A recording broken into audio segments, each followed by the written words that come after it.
The new film Jungle Fever shows prejudice against interracial relationships from the white and black sides, and the prejudice is still strong.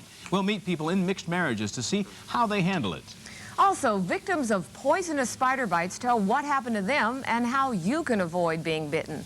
And a new program combining local business with the Salvation Army is getting homeless families back on their feet. You'll see how today on Inside San Diego.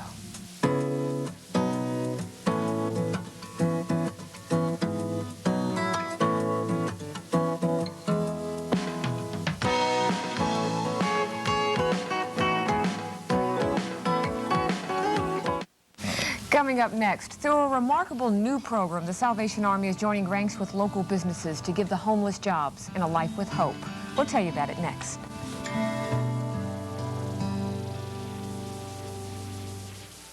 This is a story, an upbeat story about what can be done for the homeless when organizations get together, pool their resources, and come up with solutions right here in San Diego.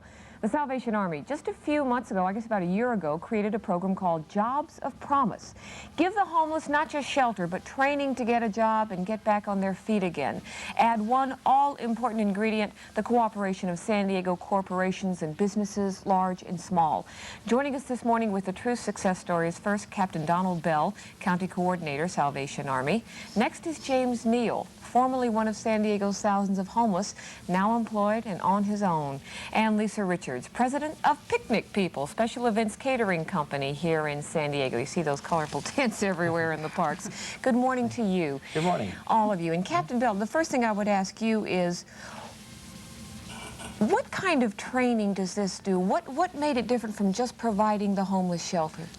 Really, it was going the step beyond. A person needs to break that cycle of homelessness. And so we brought them into a program which we call Jobs of Promise, designed really to train them on how to actually fill out a job application, what to look like.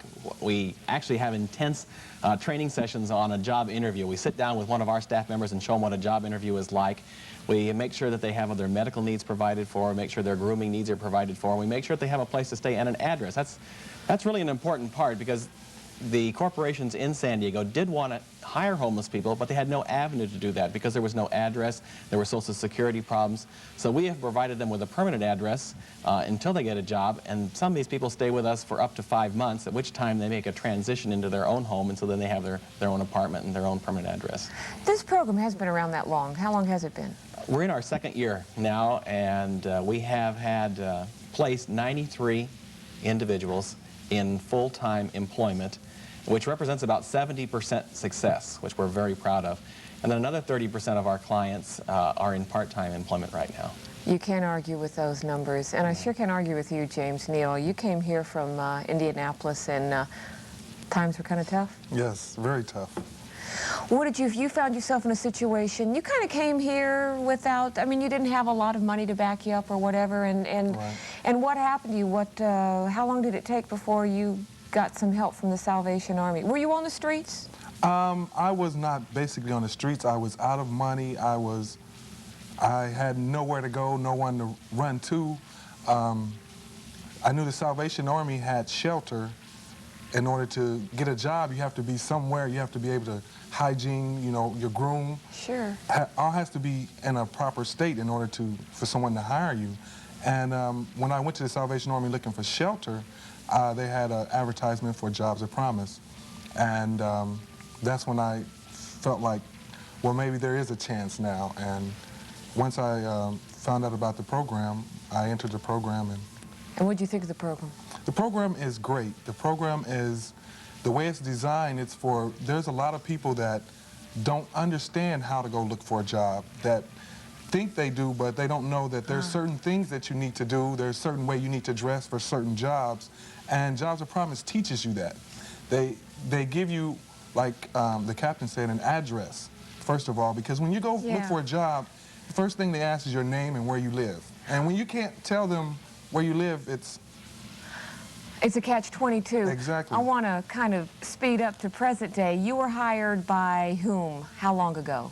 Marriott Suites on April 1st. That's the downtown, the fairly new place there. Exactly. What is life like now? Life like now, it's great. It's looking up. It's looking forward. I'm looking like there's potential for me. You have your own place now. You didn't for a long Right. time. Then you had what, a single room occupancy? Right. And now you're in your own. Now I'm in my own apartment. Oh, James, that's so good, and it can be possible for a lot of other people. Yes. Lisa, I want to bring you in because you all are the golden people here. If it weren't for your cooperation, how did you get involved? Well, we got involved with the Salvation Army through a food donation program, and we were made aware of Jobs of Promise, and it was wonderful for us. Being a small business owner, we have expanding and contracting workforce needs, and we brought in part-time staff people to help us during our busiest months, and then we're able to bring on many of them full-time. And in fact, I think we have 12 or 13 people working part-time for us right now, and 3 full-time. And if you could attest to the kind of the caliber of employee you've got, tell me a little bit about them. The eagerness and the energy is just, it's unbelievable. These people come in with the desire, their time and their talent is so well put forth to help us, and they're happy.